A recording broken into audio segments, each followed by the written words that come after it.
Right breaking news చూస్తున్నారు. Pakistan army chief Munir ఎక్కడ? ఇప్పుడు ప్రతి చోట వినిపిస్తున్న క్వశ్చన్ ఇది. ఎందుకంటే ఇవాళ ఉదయం భారత బలగాలు పాకిస్తాన్ అదేవిధంగా పాకిస్తాన్ ఆక్రమిత కాశ్మీర్లో మెరుపుడు దాడులు చేశాయి. ఈ నేపథ్యంలో ప్రతి ఒక్కరు స్పందిస్తున్నారు, ప్రతి ఒక్కరు మాట్లాడుతున్నారు, ప్రతి ఒక్కరు ఏదో ఒక స్టేట్మెంట్ ఇస్తున్నారు. ఈవెన్ టాప్ మోస్ట్ ఎవరైతే మోస్ట్ వాంటెడ్ టెర్రరిస్టులు ఉన్నారో వాళ్ళు కూడా బయటకు వస్తే స్పందిస్తున్నారు. కానీ ఎవరైతే రెస్పాన్సిబిలిటీ తీసుకొని ఎవరైతే ఈ దాడికి సంబంధించి మాట్లాడాలో అతను బయటకు వచ్చి మాట్లాడట్లేదు. అతను ఎవరో కాదు, Pakistani army chief Asif Munir. Present Pakistan army chief Munir ఎక్కడ అనే క్వశ్చన్ రైజ్ అవుతుంది. అయితే ఇప్పటి వరకు కూడా ఎక్కడా కూడా పాకిస్తానీ ఆర్మీ చీఫ్ కనిపించలేదు. అయితే ఆపరేషన్ సింధూర్లో ఇప్పటికే 100 మందికి పైగా ఉగ్రవాదులు చనిపోయిన నేపథ్యంలో ఇప్పటికి కూడా ఆసిఫ్ మునీర్ ఎక్కడా కూడా స్పందించలేదు. కనీసం ఒక ట్వీట్ కూడా చేయని వైనం.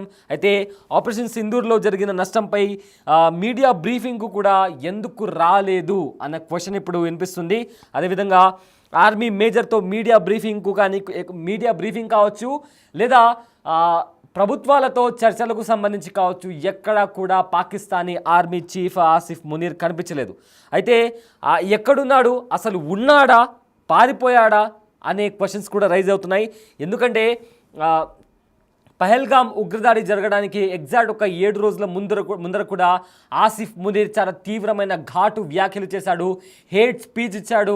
భారతదేశాన్ని ఉద్దేశించి ఎన్నో ఎన్నో ఎన్నో కామెంట్స్ కానీ విమర్శలు కానీ చేయడం జరిగింది. భారత్లో అయితే కాశ్మీర్ ఉందో ఖచ్చితంగా కాశ్మీర్ని కైవసం చేసుకుంటాము, కాశ్మీర్ మాది, అదేవిధంగా హిందూ ముస్లిం వేరు ఇవి ఎప్పటికీ కూడా ఈ రెండు ఏవైతే కమ్యూనిటీస్ ఉన్నాయో అవి రెండు ఎప్పటికీ కూడా కలిసి ఉండవు కూడా, ఖచ్చితంగా కాశ్మీర్ని కైవసం చేసుకుంటాము, ఇలాంటి ఘాటు వ్యాఖ్యలు చేశాడు Pakistan army chief Asif Munir. But అతను మాట్లాడిన కొద్ది రోజుల తర్వాత పహల్గామ్లో ఉగ్రదాడి జరిగింది. ఆ ఉగ్రదాడి జరిగినప్పటి నుంచి పాకిస్తాన్ ఆర్మీ చీఫ్ ఇప్పటి వరకు కూడా ఎక్కడా కనిపించలేదు. అయితే అతను దేశం వదిలిపెట్టి పారిపోయాడని కొంతమంది చెప్తే, లేదు బంకర్లో దాక్కున్నాడు అని మరికొంతమంది చెప్తున్నారు. కానీ లేదు, పాకిస్తాన్ ఆర్మీ చీఫ్ ఎక్కడికి వెళ్ళలేదు, ఒక ఆర్మీ ప్రోగ్రాంలో కూడా రీసెంట్గా కనిపించాడని కొన్ని ఫొటోస్ని కూడా వాళ్ళు రిలీజ్ చేయడం జరిగింది. కానీ ఇవాళ భారత్ అటాక్ చేసిన తర్వాత పాకిస్తాన్ ఆర్మీ చీఫ్ మాట కాదు కదా, కనీసం నీడ కూడా ఎక్కడా కనిపించలేదు. సో ఈ నేపథ్యంలో అతను ఉన్నాడా లేడా అనే క్వశ్చన్ ఇప్పుడు రైజ్ అవుతుంది. అదేవిధంగా ఒక దేశానికి సంబంధించి మరో దేశం పైన, అంటే ఆ దేశానికి సంబంధించి గగనాతలంలోకి ఎంటర్ అయ్యి అక్కడ మెరుపు దాడి చేసిన తర్వాత it's a basic courtesy of ఒక ఆర్మీ చీఫ్ బేసిక్ రెస్పాన్సిబిలిటీ బయటకు వచ్చి రెస్పాండ్ అవ్వడం. కోర్స్ ఇండియన్ ఆర్మీ క్లెయిమ్ చేసింది, మేము మిలిటరీ మీద అటాక్ చేయలేదు, ఏవైతే ఉగ్రవాద స్థావరాలు ఉన్నాయో వాటి మీద మేము అటాక్ చేశామని ఇండియన్ ఆర్మీ చెప్పింది. బట్ పాకిస్తాన్ గగనాతలంలోకి వెళ్ళిన తర్వాత పాకిస్తాన్ ఆర్మీ చీఫ్ అట్లీస్ట్ ఒక స్టేట్మెంట్ ఇవ్వడానికి కూడా ఇంతవరకు కూడా బయటికి రాని పరిస్థితి కనిపిస్తోంది. సో ఈ నేపథ్యంలో పాకిస్తాన్ ఆర్మీ చీఫ్ ఆసిఫ్ మునీర్ ఎక్కడా అనే క్వశ్చన్ రైజ్ అవుతుంది.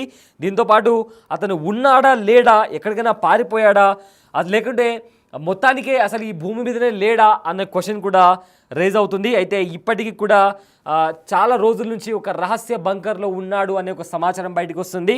అయితే ఇప్పటికీ కూడా పాకిస్తానీ ఆర్మీ చీఫ్ జాడ కనిపించలేదు. అయితే పహల్గామ్ ఉగ్రదాడి తర్వాత ఫ్యామిలీతో కలిసి లండన్కు పారిపోయాడు అన్న వార్త బయటకు వచ్చింది. దాని తర్వాత కాదు బంకర్లో దాక్కున్నాడు అనే వార్త బయటకు వచ్చింది. ఆ తర్వాత ఇవన్నీ ఊహాగానాలు వస్తున్న నేపథ్యంలో కొన్ని ఫొటోస్ బయటకు వచ్చాయి. ఒక ఆర్మీ స్కూల్లో ఏదో ఒక ఫంక్షన్కి అతను అటెండ్ అయినట్టు ఒక ఫోటో పాకిస్తాన్ బయటపెట్టింది. బట్ ఆ తర్వాత ఎక్కడ కూడా పాకిస్తాన్ ఆర్మీ చీఫ్ ఎక్కడ కూడా అతని మాట కానీ అతనికి సంబంధించి ఒక స్టేట్మెంట్ కానీ ఒక అఫీషియల్ స్టేట్మెంట్ కానీ ఎక్కడ కూడా బయటికి రాని పరిస్థితి. అండ్ ఇవాళ ఉదయం భారత ఆర్మీ పహల్గామ్ ఉగ్రదాడి తర్వాత ఖచ్చితంగా మేము దాడి చేస్తామని భారత ఆర్మీ చెప్తూ వస్తుంది. అండ్ ఆల్సో దాడికి ఎగ్జాక్ట్గా 10 నిమిషాల ముందు కూడా ఆ, ఒక వీడియో పోస్ట్ చేసింది. ఆ వీడియోలో కూడా మీరు ఎక్కడ దాక్కుని ఉన్నా మిమ్మల్ని పసిగట్టి మిమ్మల్ని శిక్షిస్తామని కూడా ఆ వీడియోలో చాలా స్పష్టంగా చెప్పిన జస్ట్ 10 నిమిషాల తర్వాత మిసైల్స్తో పాకిస్తాన్లో, అదేవిధంగా పాకిస్తాన్ ఆక్రమిత కాశ్మీర్లో ఎక్కడైతే ఉగ్రవాద స్థావరాలు ఉన్నాయో ఆ స్థావరాలని పాయింట్ చేసి టార్గెట్ని లాక్ చేసి మిసైల్స్తో దాడి చేసింది భారత ఆర్మీ. ఈ నేపథ్యంలో అక్కడ 100 మందికి పైగా ఉగ్రవాదులు హతమైనట్టు తెలుస్తోంది. అండ్ ఆల్సో ఆ ఉగ్రవాదుల అంత్యక్రియలకు కూడా పాకిస్తాన్ ఆర్మీ పార్టిసిపేట్ చేసింది. అంటే మేము పాకిస్తాన్ ఆ ఆర్మీ ఎప్పుడు కూడా ఉగ్రవాదులకు సపోర్ట్ చేయదు అని చెప్తూ వస్తున్న పాకిస్తాన్ ఇప్పుడు ఏకంగా ఐఎస్ఐతో పాటు పాకిస్తాన్ ఆర్మీ కూడా ఉగ్రవాదుల అంత్యక్రియల్లో పాల్గొనడమే కాకుండా పాకిస్తాన్ జాతీయ జెండాని కూడా వాళ్ళ శవపేటిక పైన పెట్టిన దృశ్యాలు కూడా కనిపించాయి. సో ఈ నేపథ్యంలో అంతర్జాతీయంగా పాకిస్తాన్ దోషిగా నిలబడింది. ఎందుకంటే ఒక దేశపు జెండా ఒక శవపేటిక పైన ఉందంటే అక్కడ ఆ శవపేటిక లోపల ఉన్న వ్యక్తి ఎంతో ఉన్నత స్థానంలో ఉన్న వ్యక్తి అయినా కావాలి, లేదా ఆ దేశానికి సర్వ్ చేసిన వ్యక్తి అయినా ఉండాలి, లేదా ఆ దేశం కోసం కృషి చేసిన వ్యక్తి అయినా ఉండాలి. కానీ ఇక్కడ ఉగ్రవాదులు చనిపోతే అక్కడి ఉగ్రవాదులను పాకిస్తాన్ జెండాతో వాళ్లకు ట్రిబ్యూట్ ఇచ్చినటువంటి పరిస్థితి కనిపిస్తోంది. సో మొత్తం నేపథ్యంలో పాకిస్తాన్ ఆర్మీ చీఫ్ కనిపించట్లేదు. నిజంగా ఇది బిగ్ క్వశ్చన్. ఎందుకంటే పాకిస్తాన్లో అటాక్ జరిగింది, ఉగ్రవాద స్థావరాలపైన అటాక్ జరిగింది.